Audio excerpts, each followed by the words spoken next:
নমস্কাৰ, মোৰ নাম শ্ৰী পাহি হাজৰিকা। মই দ্বিতীয় মান শ্ৰেণীৰ ছাত্ৰী। মই ৰাষ্ট্ৰীয় সংগীতটো গাবলৈ ওলাইছো। ভুল হলে শুধৰাই ল'ব।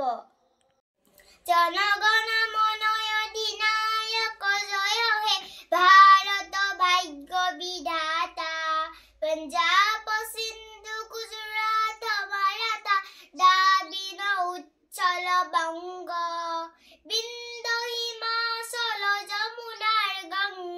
উচ্চল জনহিত ৰংগ।